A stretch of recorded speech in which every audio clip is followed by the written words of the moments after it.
door kickers who are going to keep you alive. The good show part is a problem, and it's ubiquitous, whether it's DSS, whether it's Capitol, whether it's Secret Service. We have to start focusing on job tasks and not, operational optics or who's got the freshly pressed suit on. These guys have to be out there ready to go into action and defeat that 15, 20-man Hezbollah team or group of Sicarios Eric's talking about before. This was a 20-year-old kid who broke them down. Can you imagine if they had detonated, taken out that fence line, and rushed a 10, 15-man team in there with rifles and heavy weapons? There would have been a mass murder scene. That motorcade would have never gotten out of there. Yeah.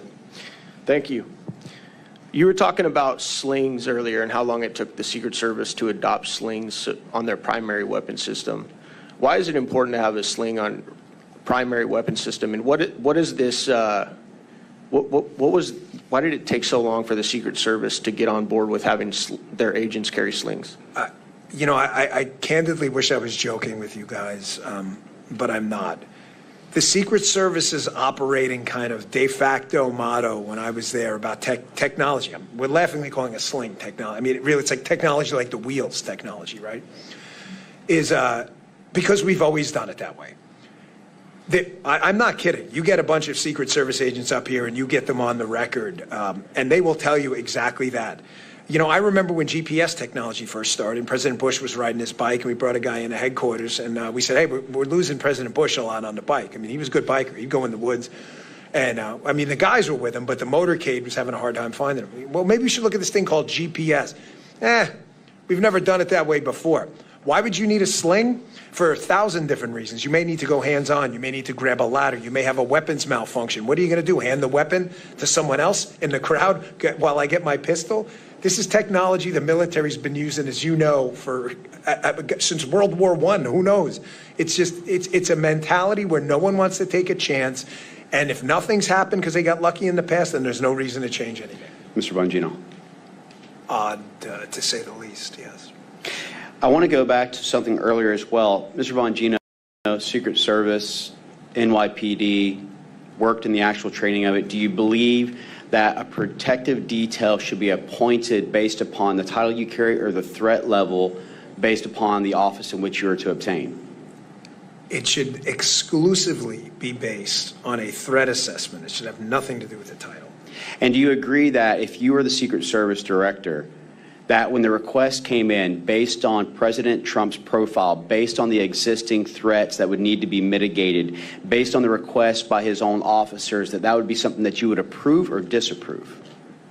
There isn't a scenario where a sane, rational, well-trained Secret Service agent would deny CSU or counter-sniper assets to a threat, to a protectee with a threat footprint like Donald Trump. Not a chance. Well, I really appreciate that, and I know that you're enjoying the private sector, but I can tell you we'd have been far better off by having the director of the Secret Service be Dan Bangino than it be Ronald Rowe or Director Cheadle. I'm going to go ahead with this and turn it over to my colleague, Mr. Honorable Chip Roy, for 5 minutes. Mr. Bongino, I'll let you comment on that, and I'll ask you one more question in closing, because I know you need to go.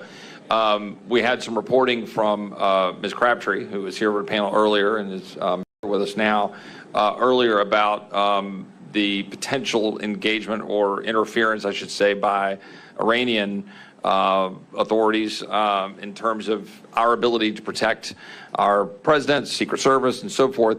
Do you have any perspectives on that and why that's particularly problematic, or anything to add about that, and how our foreign adversaries are viewing what we're seeing unfold in front of us? Well, I want you to keep in mind that we've known about the Iranian threat after the death of Soleimani to John Bolton, Donald Trump, former President Trump, and others for well over 3 years now. So there's no, keep in mind, this is a regime that has a history of documented terror attacks who sloganeers death to America. So they're not actually, their motives are, you don't have to investigate their motives, they tell you. They've known about it. If they have, and Susan's an excellent reporter, if you're not following her, you're making a big mistake on this. I have no reason to not believe her reporting or its accuracy. She's been that good. 3 sources, if I remember correctly. If these 3 sources are accurate, that we have been compromised and security allocation decisions are being made by people under the influence of the Iranian terror regime, then this is going to be a whole different panel if we do this again. Mr. Bongino, I want to turn to you real quick. As somebody with a lot of experience in the Secret Service, is it correct, sir, that you at this point have members of the Secret Service whistleblowing and calling you right now to talk to you about the culture of the Secret Service? There are so many. It's getting to the point now where I thank them and say, but I've already heard that from 10 other guys. And I bring that up because none of these problems are new. Anybody telling you that is lying directly to your face, and you better hope they're not under oath. Anyone is suggesting in a congressional hearing or elsewhere that these problems are new, the personnel problems, the logistics problems, the manpower problems, the technology problems. I just told you a sad running joke in the service when I was there. I'm gone since 2011. Last time I checked, it's 2024. It was yesterday's technology tomorrow. And other things here that are inexcusable that have been brought up before, like Ben and Eric just brought up. The communication failures are basic. This isn't like the Secret Service $1 million radio system that uses NSA-level encryption magically broke down that day. They literally handed them a radio they didn't take. This is why when Congressman Mills says, borderline criminal negligence, you should take that seriously. What could possibly be your excuse to say, you know what, I don't really need to communicate with the law enforcement guys out there on the scene. We asked to, they had no obligation to be there. It's a Secret Service's job to protect the president. Out of a courtesy, they showed up. And you don't even have the respect of these local law enforcement people, respect for them to take the radio? I mean, where was the CP, the command post?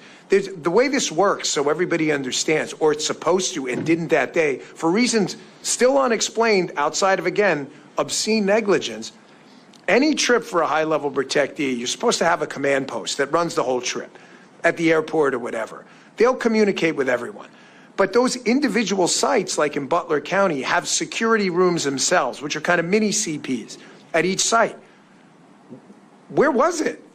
According to what Ben said before, and from what I've heard, it was either not there or the locals were running it, offered communications, and the Secret Service, whose job it was that day to protect President Trump, said, we're going to pass on the comms. Really, you described it as catastrophic. He's 100% correct. Eric knows exactly what he's talking about. Just apocalyptic failure.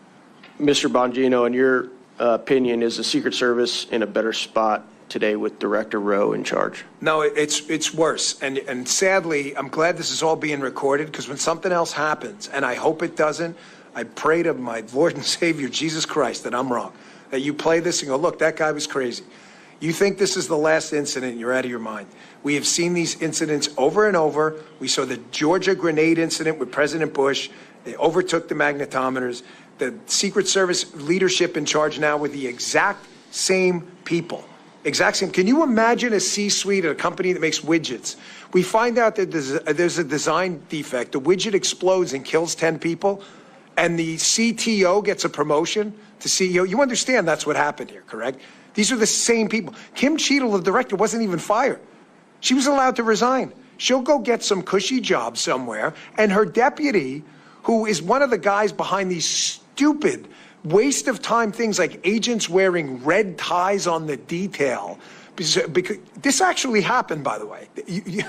These people will tell you this under oath if you get the right people. He was concerned about the tie color of the agents on the detail because it seemed to imply he supported President Trump. Congressman Biggs wearing a red tie. You're wearing a semi-red tie. It has nothing to do with anything. This is the kind of stuff the Secret Service was actually wasting their time with while withholding CSU counter surveillance assets and counter sniper assets from probably the most threatened man on earth. If you can explain it, good luck, because that's not the agency I worked for.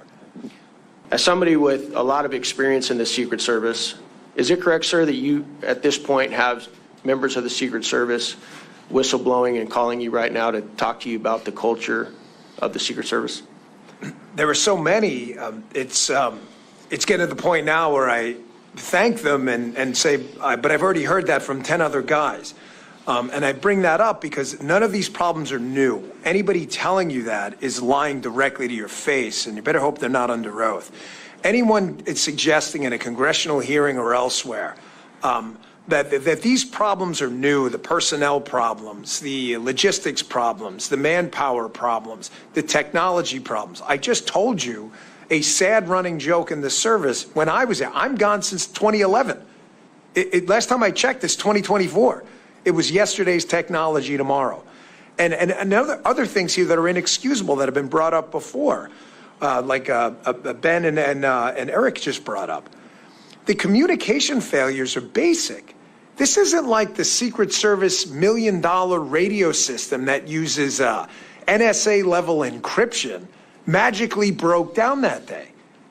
They literally handed them a radio they didn't take. This is why when Congressman Mills says, borderline criminal negligence, you should take that seriously. What could possibly be your excuse to say, you know what, I don't really need to communicate with the law enforcement guys out there on the scene. We asked to, they had no obligation to be there. It's a Secret Service's job to protect the president. Out of a courtesy, they showed up. And you don't even have the respect of these local law enforcement people, respect for them to take the radio? I mean, where was the CP, the command post? The way this works, so everybody understands, or it's supposed to and didn't that day, for reasons still unexplained outside of, again, obscene negligence, any trip for a high-level protectee, you're supposed to have a command post that runs the whole trip at the airport or whatever. They'll communicate with everyone. But those individual sites, like in Butler County, have security rooms themselves, which are kind of mini CPs at each site. Where was it? According to what Ben said before, and from what I've heard, it was either not there or the locals were running it, offered communications, and the Secret Service, whose job it was that day to protect President Trump, said, we're going to pass on the comms. Really, you described it as catastrophic. He's 100% correct. Eric knows exactly what he's talking about. Just apocalyptic failure. Mr. Bongino, in your opinion, is the Secret Service in a better spot today with Director Rowe in charge? No, it's worse. And sadly, I'm glad this is all being recorded, because when something else happens, and I hope it doesn't, I pray to my Lord and Savior, Jesus Christ, that I'm wrong. That you play this and go, look, that guy was crazy. You think this is the last incident, you're out of your mind. We have seen these incidents over and over. We saw the Georgia grenade incident with President Bush. They overtook the magnetometers. The Secret Service leadership in charge now with the exact same people. Exact same. Can you imagine a C-suite at a company that makes widgets? We find out that there's a design defect. The widget explodes and kills 10 people, and the CTO gets a promotion to CEO. You understand that's what happened here, correct? These are the same people. Kim Cheadle, the director, wasn't even fired. She was allowed to resign. She'll go get some cushy job somewhere, and her deputy, who is one of the guys behind these stupid waste of time things like agents wearing red ties on the detail. Because this actually happened, by the way. These people will tell you this under oath if you get the right people. He was concerned about the tie color of the agents on the detail because it seemed to imply he supported President Trump. Congressman Biggs wearing a red tie. You're wearing a semi-red tie. It has nothing to do with anything. This is the kind of stuff the Secret Service was actually wasting their time with while withholding CSU counter surveillance assets and counter sniper assets from probably the most threatened man on earth. If you can explain it, good luck, because that's not the agency I worked for. And what Mr. Bongino seems to have told us is they haven't learned the lesson. He's told us decade after decade we should not expect the lesson to be learned by osmosis. Mr. Bongino, I will have to draw on your experience in protecting folks. I have none, but I do have some experience in observing what a government agency does when they're not telling the truth and they're trying to hide something. And the pattern recognition always goes to some form of scapegoating.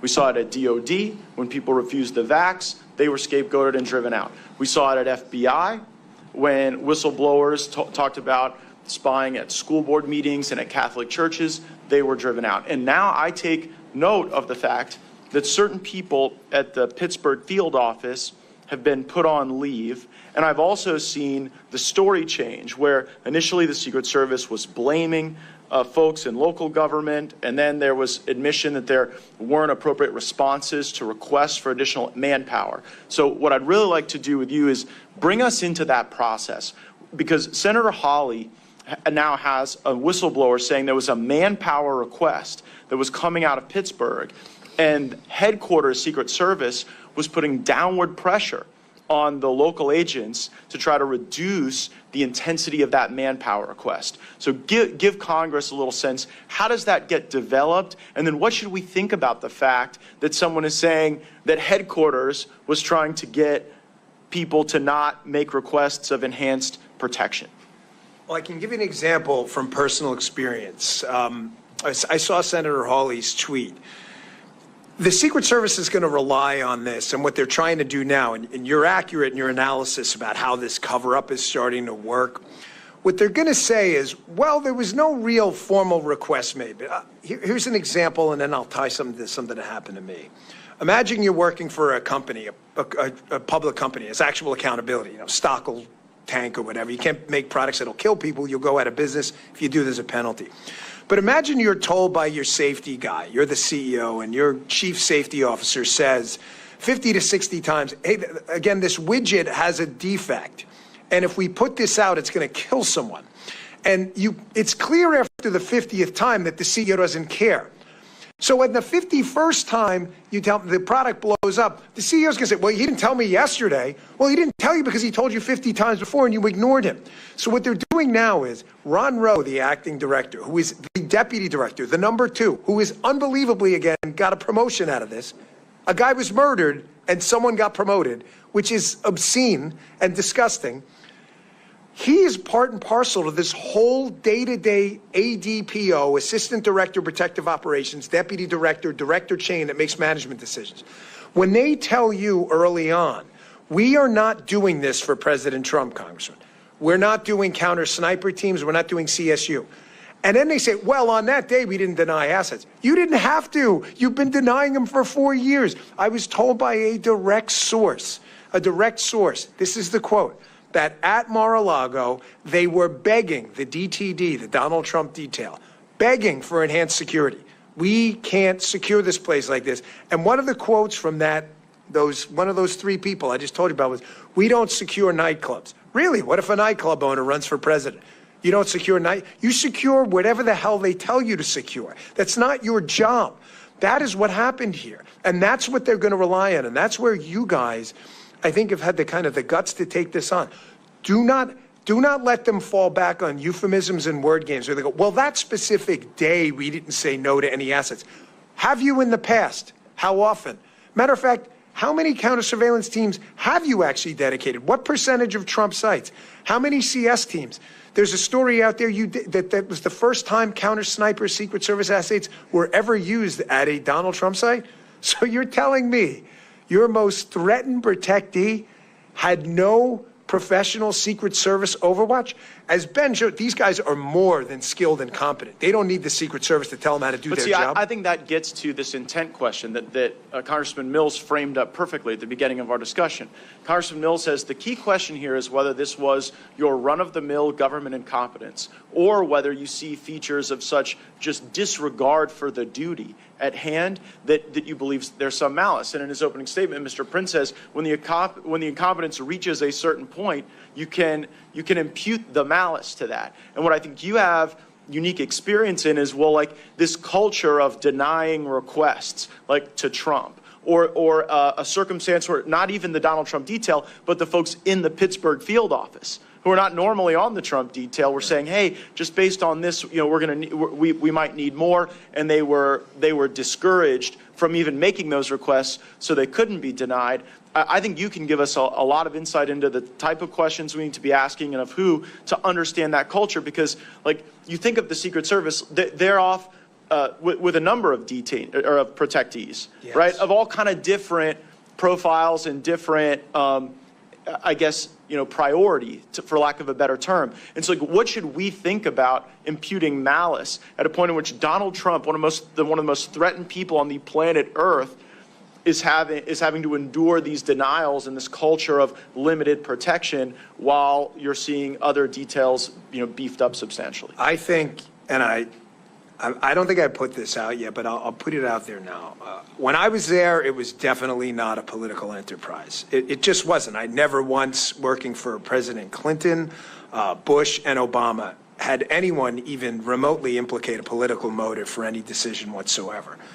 However, from the commentary directed at some of the agents in charge of the Donald Trump detail, which I have heard about, clearly, it appears that for the first time in American history, we have a Secret Service that is making decisions that may not be all political, but may have a political tinge to them. So what you're saying, I would love to say, Congressman, that's the craziest thing I've ever heard. But I tell you with a pure heart, and I'm being absolutely candid, I have no skin in this game. I don't work there anymore. I am not their PR guy. I run my own business. I absolutely believe Donald Trump and an enhanced security posture he should have had would have made him look more presidential, would have facilitated the logistical operation of him traveling. I think they were concerned about optics and making him look like a big shot or whatever, word you want to throw out there. And they were making some of these decisions based purely on grade school level politics. I don't want to believe that, but I didn't want to believe it with the FBI either. I didn't want to believe it with the NIH either. I mean, a lot of these agencies that have been, I think, subject to political capture, we want to think of them as above that. And we all spend time around Secret Service. We're inspired by their patriotism and the willingness you have to literally take a bullet for someone if necessary. But just like in the military, just like at the FBI, I worry about the political capture happening at headquarters, and then that culture informing decisions in a way that's very damaging to the country. So what Mr. Bongino just said ought to be the most important work of the United States Congress, to figure out if these decisions were run-of-the-mill incompetence that you've got to deal with the better tech and the better processes and the better HR and getting rid of the DEI. But if it's something even darker and more devious than that, that must be rooted out, because what we've seen at these other agencies of government is it does not cure itself. It has to be excised, and that investigation is the most important work we can do. I thank you guys for leading this effort, and I yield back. And I want to go to you, Mr. Bongino. I want to point out some things, because culture failure, as my colleague has pointed out and others, I want to mention a couple of things.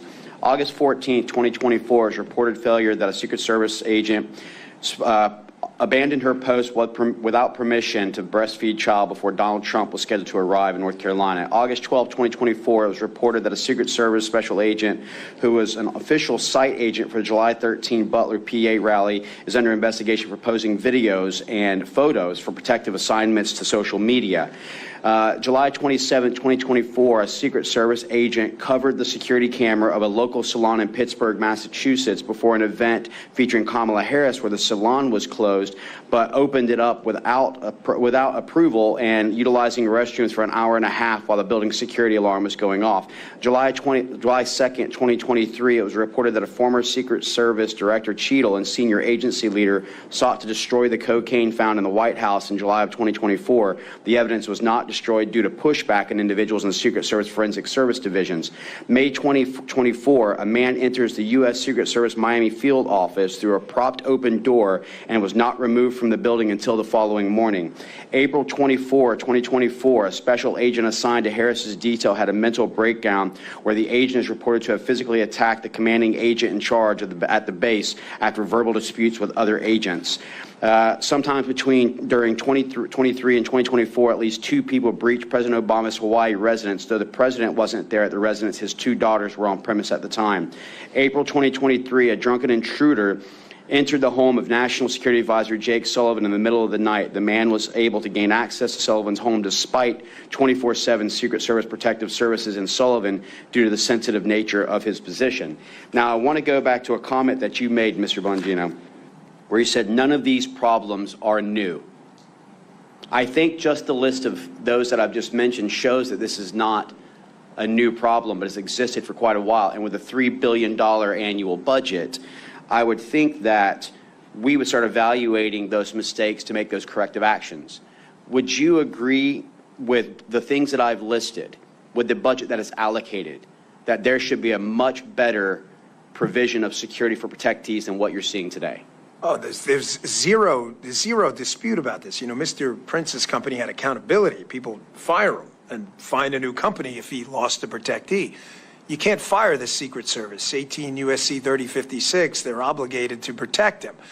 The Secret Service has a culture problem, Congressman. I was an instructor in our training academy in Beltsville, Maryland for 3 years. I ran operations over there, taught investigations over there, spent a little time in the control tactics unit. I was there for 3 years. Unfortunately, I can't count on one hand. I would need probably two and toes as well to count how many agents who could not meet even basic protective functioning skills and criminal investigative skills, but who met other criteria completely irrelevant to job performance, who were pushed through and told with a wink and a nod, this woman or man needs to graduate. Well, why? They're clearly incompetent. Every instructor who's encountered this person has said this person's incompetent, to the point where in judgment drills, they're killing the protectee in the judgment drills. That's kind of not what we do. You're not supposed to shoot the protectee yourself in a simunition drill. And you would say things, you would hear things, excuse me, from special agents in charge, and I encourage you all to look into this, how the training center works and how they graduate students, where they would say, well, that person files a lot of complaints, like EEO complaints. Okay, well, are they real? That sounds serious. Sounds like a serious thing to me. I take that stuff seriously. And they would say, well, they file them enough that it's become a nuisance and they're not really legitimate, but because this person files a lot of complaints, we need to graduate them. Some of those people now, matter of fact, not just a few, but many, are out on protective assignments now. And again, this so is what not— you're saying is that DEI plays a major role, not meritocracy, with regards to the current culture that has been fostered. No, not a.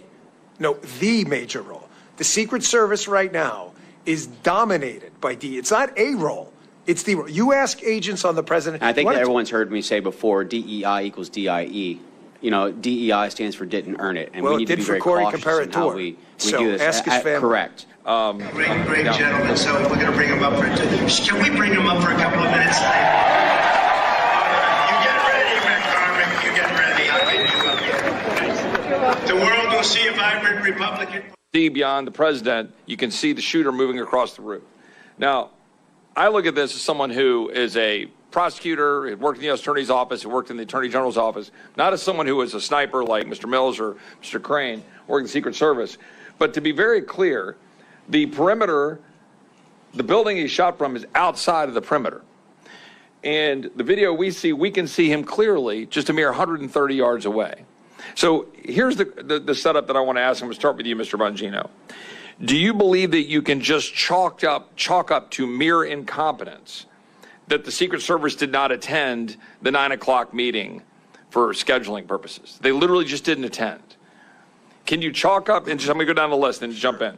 Can you chalk up to mere incompetence the conversations about the communications that we talked about before, where you didn't have a body present and they were using the cell phones, and they did not retrieve the radios, as Mr. Higgins has reported?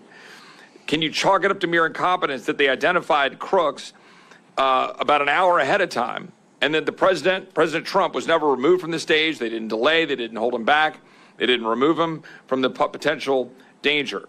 That the perimeter did not include the buildings around over here, and to the extent, should there have been a perimeter that was farther out, and to the extent that the perimeter wasn't farther out, that they at least make sure the building wasn't covered.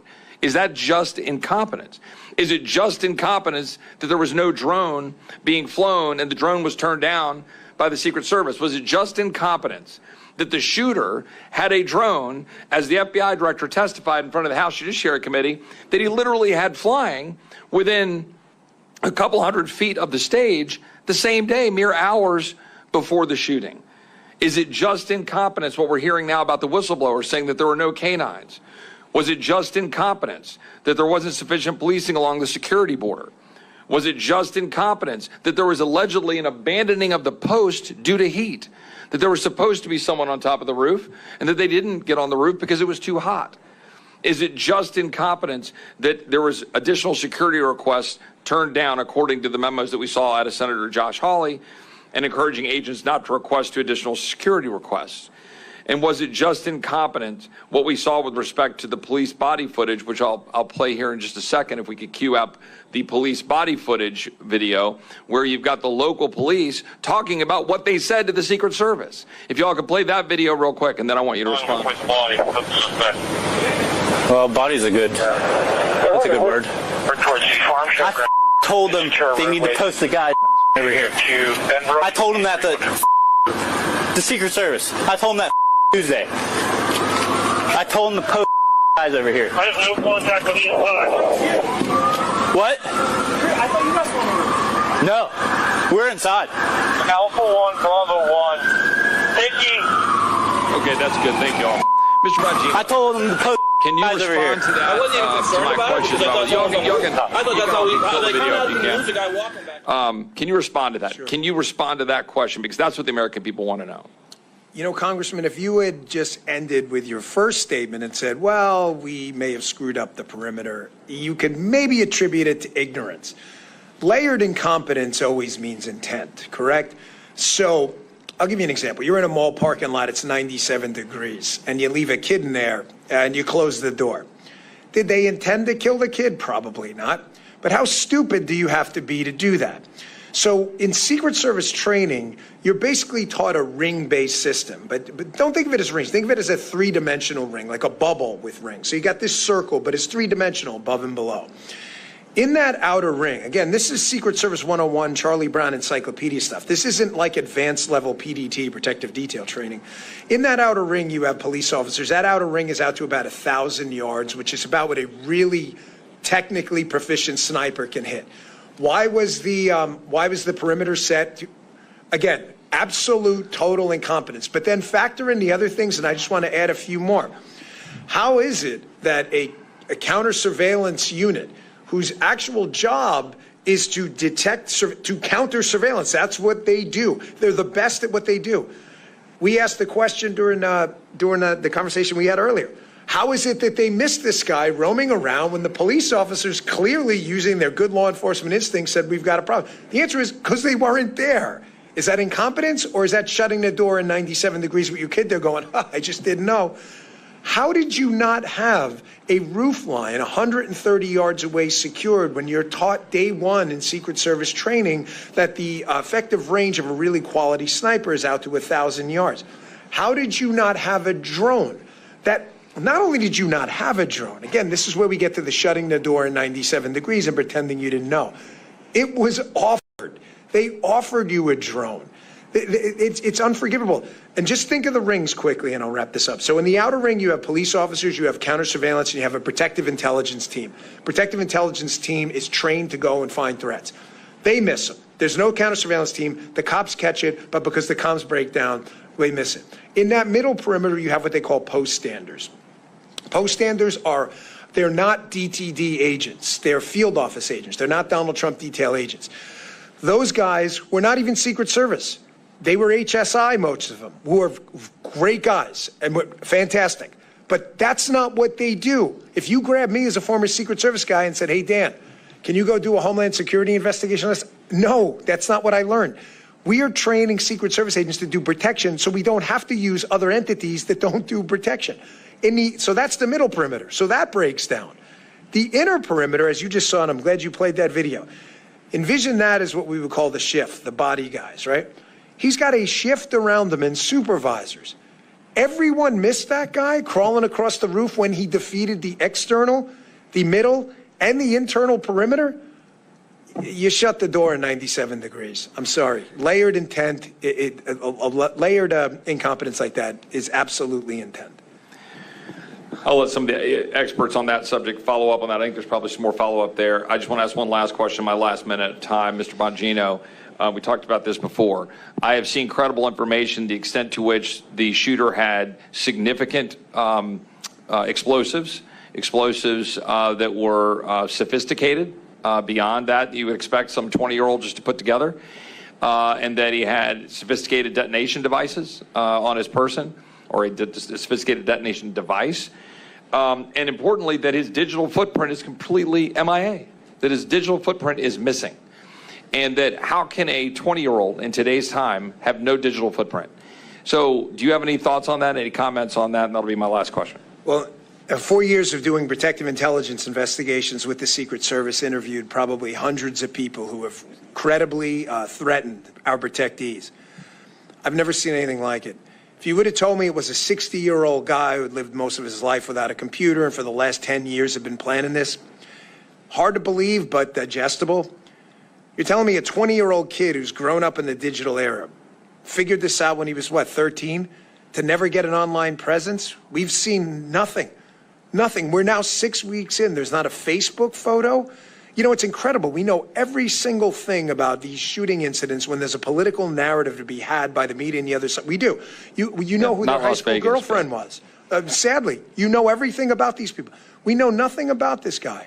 And sophisticated explosives, we have this massive law enforcement bureaucracy.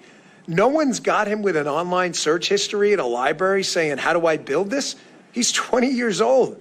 It just defies logic. I can tell you, again, 4 years doing these exact investigations, never, ever seen or heard anything like this in my life.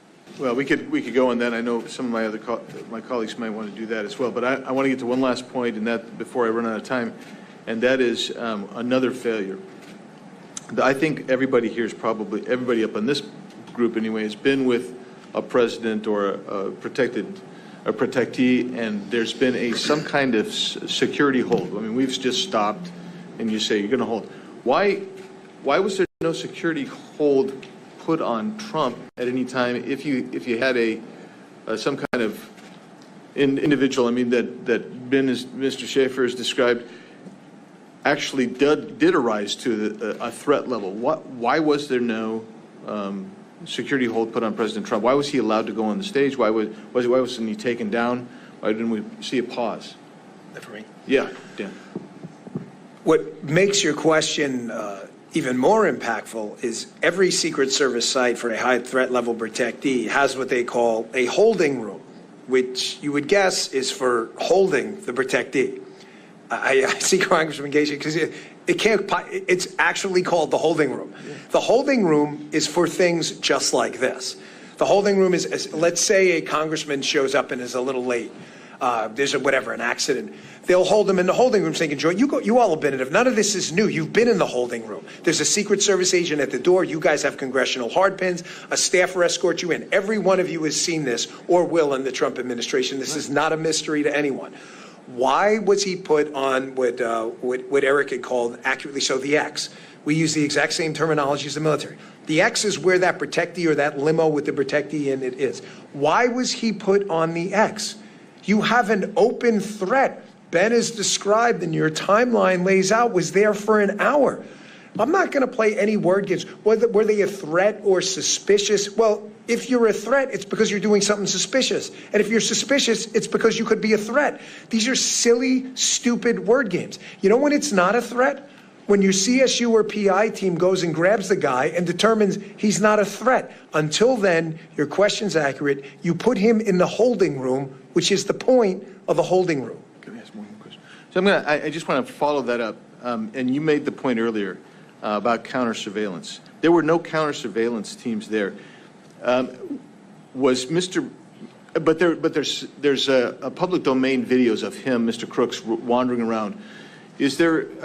Was there anything in his behavior wandering around that if you would have had a counter surveillance team there, it would have triggered an interaction with this guy earlier?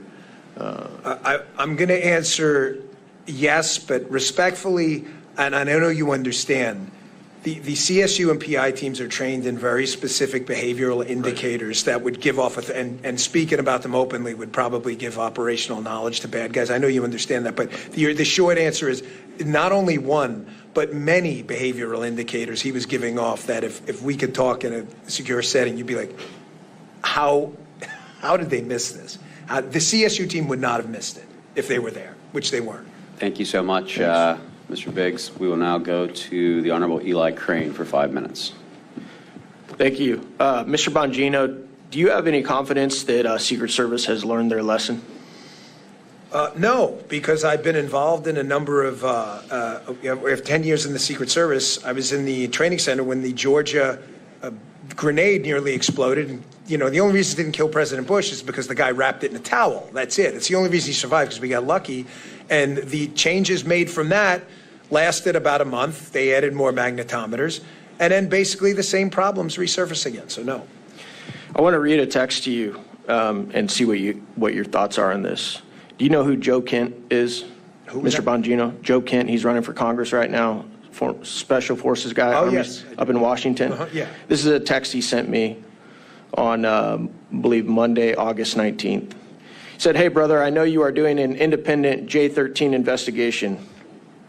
I want to share this anecdote with you from my experience with Speaker Mike Johnson's U.S. Secret Service detail this weekend.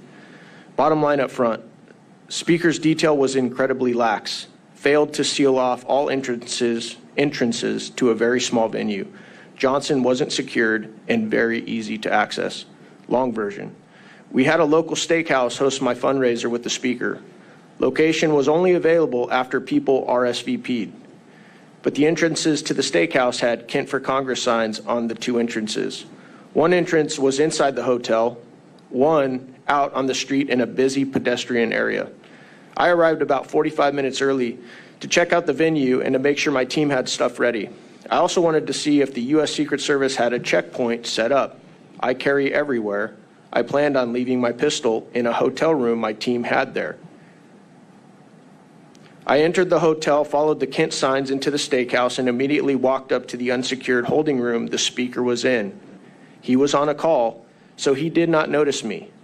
Neither did any of his detail. His detail was inside the restaurant just BSing. No control over the two entrances at all. Once the event started, they put on a good show and looked the part. I can't interpret their intent, but they failed a basic, simple task. Secure the two entry points, a shocking level of incompetence. The event was in Vancouver in the shadow of Portland, Oregon. Mr. Bongino, is Speaker Johnson, what's